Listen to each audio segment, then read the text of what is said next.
በጣም ደህና ነኝ አለው። እግዚአብሔር ይመስገን። እናንተ እንዴት ናችሁ? ውድ ቤተሰቦቼ ደህና ናችሁ? ሰላም ናችሁ? ዛሬ በቪዲዮ መጥቻለሁ ማለት ነው። ዛሬ ይዤላችሁ የመጣሁት ወሳኝ ምክር ነው ብዬ አስባለሁ። አንድ ሰው ማዳን ለራሱ ትልቅ ነገር ነው እና ዛሬ ይዤላችሁ የመጣሁት አንድ እህታችን ወይም እናታችን ልንላት እንችላለን። ጀሶ ለግድግዳ ቀለም ወይም ለበር ቀለም የሚሆነው ጀሶ እሱን ቅቤ ነው ብላ ትትሸጥ ገበያ ላይ ተገኝታ በአደባባይ ተደብድባለች፣ ተገርፋለች፣ በህዝብ ፊት ተዋርዳለች ማለት ነው። ጀሶ አብኩታ ቅቤ ነው በማለት እና ምን ልላችሁ ነው፣ አንዳንድ ጊዜ ቀለል አድርገን የምናስባቸው ነገሮች ህይወታችን እስከ ማለፍ ድረስ ከባድ ችግር ውስጥ ልንገባ ስለምንችል በተለይ እኛ ስደት ላይ ያለን ሰዎች ማለት ነው። ስደት ላይ ያለን ሰዎች ርቀን አናስብም። ሰው እናምናለን። ሰው በጣም ነው የምናምነው። ልላችሁ የፈለግኩት ነገር ምንድን ነው? በየትኛውም አጋጣሚ የሆነ ነገር የሚሸጥ ነገር ስታገኙ እናንተ ታማኝ ስለሆናችሁ ብቻ ሰዎችን አምናችኋቸው ቅቤን ማደሞ ጀሶን ቅቤ ነው ብሎ ማይሸጣል ብሎ ያምናል። አሁን የምር ማንም አያምንም፣ ማንም አይጠረጥርም። በተለይ ስደት ላይ በየትኛው ዓለም ላይ ተሰዶ የሚኖር ስደተኛ ይህንን በፍጹም የሚያስብ ሰው የለም። ይህንን የሚያውቁት እዛው አገር ላይ ያሉት ናቸው። እና እህቶቼ ምልላችሁ ነው፣ አገራችሁ ስትገቡ ከሁሉ ነገር ቁጥብ መሆን ይኖርባችኋል። በቃ ቁጥብ መሆን አለብን፣ መቆጠብ አለብን። አገኘነው ቦታ ላይ አለመገኘት፣ ያመረንን ሁሉ መብላት የለብንም። አንደኛ እኛ ውስጣችን በጣም ተጎድተናል በስራ እንደውም በክሎሮክስ በፍላሽ በተለያዩ ኬሚካሎች ተጎድተናል። አንደኛ ብዙ ተጽዕኖ አድሮብናል። ልባችን ለራሱ ትክክል አይመስለኝም እውነት ለመናገር ከመጎዳታችን የተነሳ ማለት ነው። እና ያገኘነውን ምግብ የሀገራችን ምግብ ነው ብለን ያገኘነው ምግብ ባንበላ የተሻለ ነው። በቃ ስላመረን ብቻ ያን የሀገራችንን ተመሳሳይ ስላገኘን ብቻ ያገኘነውን እየገዛን ባንመገብ ጥሩ ነው። እኔ ምን አጋጠመኝ በባለፈው ሽሮ እና በርበሬ። እኔ እንኳን ግን በትንሹ ነው የገዛሁት። 1 ኪሎ በርበሬ 60 ብር ነው አሉ እዚህ ሳውዲ ላይ ማለት ነው።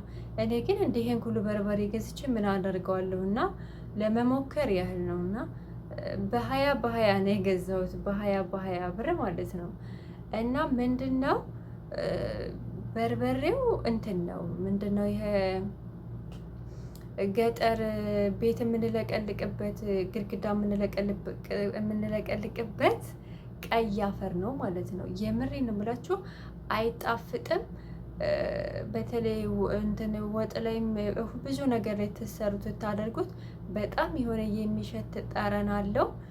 ሽሮው ለራሱ ነው ምንድነው ይሄ እህል አይደለም። በጥቅል እህል እኮ ቢሆን ችግር የለውም። ሽሮ ነው ብለው ማሽላ ሊሆን ይችላል፣ በቆሎ ሊሆን ይችላል። ሽሮ ነው ብለው ቢሸጡላችሁ እህል ቢሆን እኮ እየተሻለ ነው። ግን ይሄ የሆነ አላቅም፣ የእንጨት ፍቅፋቂ ይሁን ብቻ ምን እንደው አላቅም። የምሬን ነው የምላችሁ፣ እግዚአብሔር ይወቅ። ግን ሽሮ አይልም፣ በፍጹም ሽሮ አይልም። በቃ እህል አይደለም፣ ለምን እንደው አላቅም። እና የሀገራችሁ ምግብ ስለሆነ ብቻ ስላመረን ብቻ መመገብ የለብንም፣ መኖር አለብን። ስደት ላይ የሰራነውን ንብረታችንን የምንጠቀምበት መሆን አለበት። እፎይ ማለት አለብን። ያላገባችሁ አግብታችሁ ወልዳችሁ ለወደፊት ጥሩ ህይወት እንድንኖር ነው የተሰደድነው። ለወደፊት ጥሩ ህይወትን ተስፋ በማድረግ ነው እንጂ ባልሆነ ነገር ህይወታችንን እንድናበላችሁ አይደለም። ምግብ ስትመገቡ በተለይ በየሆቴሉ እኔ አሁን ማለት ነው በባለፈው የአህያ ስጋ መጣ ሲባል ሰምቼ አሁን በፍጹም የስጋ ፍቅር ሙሉ በሙሉ ወጥቷል ከኔ። በቃ ምንም ነገር ስጋ ምንም አይመስለኝም። አሁን ስጋ ሰርቼ ምናምን የምለው ነገር የለኝም። በቃ በተለይ ምግብ ቤት ገብቼ ስጋ የምበላ አይመስለኝም በህይወቴ ማለት ነው። እና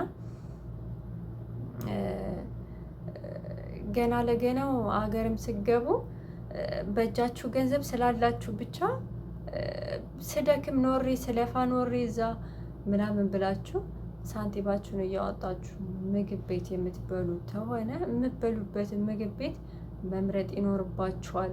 እንዲሁም ደግሞ ይህ ጀሶ ማለት ነው። ጀሶ እኔ በባለፈው አይቼዋለሁ። እዚህ መራፍ ሲቀባ ማለት ነው። ጀሶ ለመራፍ የሚሆነው ነው እና እስከ 3 ቀን ድረስ አይደርቅም። የሚገርማችሁ በጣም ልዝብ ያለ ነው። በጣም ልስልስ ያለ ነው። ልክ እንደ ቅቤ ነው እና ለዕለቱ ስታዩት ቅቤ ሊመስላችሁ ይችላል።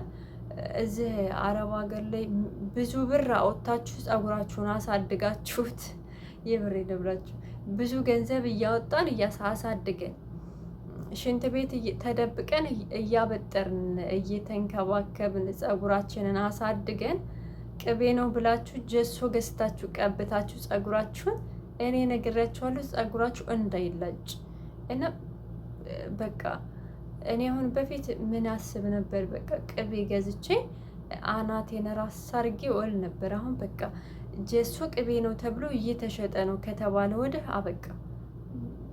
የቅቤ ፍቅሩ ሙሉ በሙሉ ከኔ ወጥቷል ማለት ነው። ደግሞ ምን መሰላችሁ?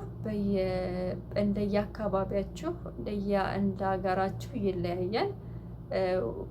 ማሳለብ ትችላላችሁ። ትኩሱን ወተት አሳልባችሁ ባሊያችሁን በወይራ በተለያየ ማጥንት አጥናችሁ ባሊያችሁን እዛ ላሞች የሚታለቡበት ስርፋት ትኩስ ወተት ማለት ትኩሱን ወተት አሳልባችሁ መጥታችሁ በቤታችሁ መናጥ ትችላላችሁ። እርጎን ማለት ነው። አውላችሁ አሳድራችሁ እርጎ ሲረጋ እንደዛ ንጣችሁ መጠቀም ትችላላችሁ። ሀገራችሁ ትገቡ ማለት ነው። እድሜያችን በስደት ላይ 40 ዓመትም የሆነው ሰው ሊኖር ይችላል። 35ም የሆነው ሰው ሊኖር ይችላል። እኛ አሁን ወጣት ስለሆንም ብቻ አይደለም እና ይህን ያህል ዓመት ለፍተው ግረው ጥረው ያመራቸውን ነገር እንመገባለን ብለው በሽታ የሚገዙ ከሆነ እጅግ በጣም ከባድ ነው። ጥንቃቄ ማድረግ አለባችሁ። የምሬን ነው የምላችሁ። ገና ትወልዳላችሁ፣ ትከብዳላችሁ፣ የልጅ ልጅ ታያላችሁ። ብዙ ነገር የሚጠበቅብን ሰዎች አልሆነ ነገር ውስጥ ነፍስ ባለማወቅ ባለመማር ምክንያት ህይወታችን አደጋ ላይ መሆን የለበትም። ጓደኞቻችሁን ምረጡ፣ የምትመገቡትን ምረጡ፣ ጤናችሁን ጠብቁ። ሰዎችን በፍጹም አትመኑ። ማመን ፈጣሪ ብቻ ነው እና ይቺ ሴትየዋ እንግዲህ እንዳየኋት ሆነ ትልቅ ሴትዮ ናት። እንግዲህ በአደባባይ ትትገረፍ ያየኋት ጀሶን ቅቤ ነው ብላ ትሸጥ ማለት ነው። እና በዚሁ አጋጣሚ ጉፍቴን እንዴት አያችሁት? ያምራሉ ሳያምር? በዚሁ አጋጣሚ ግን እዛ ካሜራው ላይ ሌላ ነው፣ እዚህ ጋር ሌላ ነው። ምን ሆኖ ነው? ፊልተር የለው ምን የለው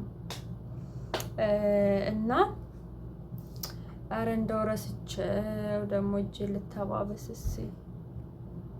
እዚህ ባዝኒት እና ደግሞ ማለት ነው።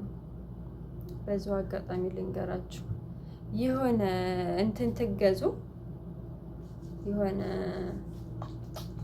ቅባት ሊሆን ይችላል፣ ሎሽን፣ የተለያየ ነገር ስትገዙ መጀመሪያ ታሪኩን ጠዩ ማለት ነው። መጀመሪያ ታሪኩን እዩ። ለምን ብትሉ ያለ ጊዜው እንዳትጥሉት። እናንተ ሳትጠቀሙ ቀርታችሁ ያለ ጊዜው እንዳይወድቅባችሁ ምንም ሆነ ምንም ስትገዙ ታሪኩ ረዘም ያለውን እድሜ አይታችሁ ከቴደርያ ምንም አይነት ይሁን ቅባት ይሁን ሰሙና ይሁን የተለያዩ ነገሮች ትገዙ ታሪኩን መጀመሪያ በማየት ነው። እና ቅቤ፣ በርበሬ፣ ሽሮ እንደዚሁ የተለያዩ ነገሮች የምትወዱ ሰዎች ጥራቱን የጠበቀ ነገር መግዛት አለባችሁ። ጥሩ ደንበኛ ሰው መያዝ አለባችሁ። ህይወታችሁ አደጋ ላይ እንዳይወድቅባችሁ ማለት ነው። ትልልቅ ሴቶች ስለሆኑ ብቻ አምናችኋቸው ይቺ ሴት እንደዛ አታደርግም ብላችሁም እንትን ማለት የለባችሁም። ምንድነው ማመን የለባችሁም። በጥቅሉ ማመን የሚባል ነገር አትመኑ ሰውን። በኋላ ቅቤ ነው ብለሽ ሁልሽም ማለት ነው ትታነጥሪው ይነጠር ይሆናል፣ አይታወቅም። ጀሶ ማለት ነው አንጥረሹ ቅቤ ነው ብለሽ ለቅልቀሽ እንጀራ ላይ በልተሽ ታመሽ እንዳሞች ሁልሽም። ስለዚህ ቅቤን ተጠንቀቁ። የመሬን ነው ብላችሁ ቅቤን ተጠንቀቁ። ጀሶ እስከ 3 ቀን ድረስ እንደ ቅቤ ነው። ቅቤ በጣም ነው የሚለሰልሰው፣ ደግሞ አይለቅም። እንኳን ፀጉራችሁንም ስትቀቡ ለይታችሁ እና ተቀቡ። እኔ ድሮ ማለት ነው አንድ ጊዜ በ20 ብር ብዙ ትልቅ የሰኔ ይሸጥ ነበረ። ከዛሬ 10 ዓመት በፊት ማለት ነው። እና እኔ እንኳን በዛ ጊዜ ልጅ ስለነበርኩ ብዙም አጥኜ አላይም ነበረ። ያው ያን ያክል ዝም ብዬ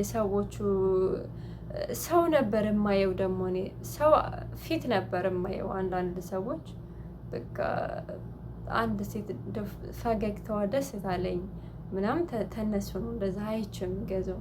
እንደዚህ ጭብጥ ኩርምት ብለው የተቀመጡትን ሰዎች ቅቤ አልገዛም ነበረ። ለምዶ አላውቅም። እና አንዴ ገዝቼው ፀጉሬን ተቀብቼ ቅቤው ማለት ነው። በዛ ጊዜ ጀሶ አይታወቅም ነበር። እኔም ጀሶን ያወቅሁት አሁን ለዚህ ስደት መጣሁ ነው። ጀሶ ማለት የግድግዳ ቀለም እንደሆነ ያወቅሁት አሁን ነው። ቀለም ሳይሆን ቀለም አይደለም እኮ ግን ሌላ ነው ያወቅሁት እዚህ ተመጣሁ ነው። እነሱም ድሮ ጀሶን አላወቁትም።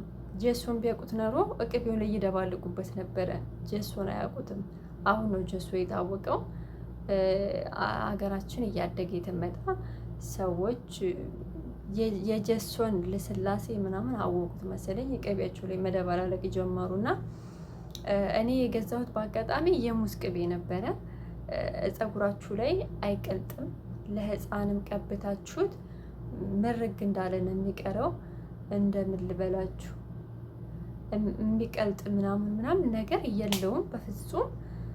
ሙዝ እንዴት ነው በቃ ሙዙ ለራሱ ቁጭ ይላል። እንትና ደብለቅለቅ ነው የሚያደርጉበት፣ ግን ሙሉ በሙሉ ሙዙን አይደለም የሚሸጥላችሁ፣ ይደባልቁታል። እና አሁን ሁሉ ነገር ተቀይሯል። ራሳችሁን ጠብቁ ለማለት ያክል ነው። እወዳችኋለሁ። ሰላማችሁ ብዝት ይበልልኝ። ያው ሎሽኑን ተቀባባው ማለት ነው። ደግሞ ሽቶውን እንረጫጫለን። ማን ስሙ አንዷ ማለት ነው ቲክቶክ ላይ ሽቶ ግዙኝ ብላ እየገዛችሁ ተነፉ አላለች። እየመሬ ነው ምናችሁ እና ወይኔ ደግሞ እኮ ደቂቃው ብዝት አለው ወይ ይኸው ተረጨ ሽቶ ማለት ነው። ዛሬ ፏ ብትን ብዬ ነው የምተኛው ማለት ነው። ፏፍሽ ብዬ ነው የምተኛው። ራሳችሁን ጠብቁ። ኦሪጂናል ነገር ተጠቀሙ እላችኋለሁ። እወዳችኋለሁ። ላይክ አድርጉ፣ ሼር አድርጉ፣ ሰብስክራይብ አድርጉ። ባይ ባይ።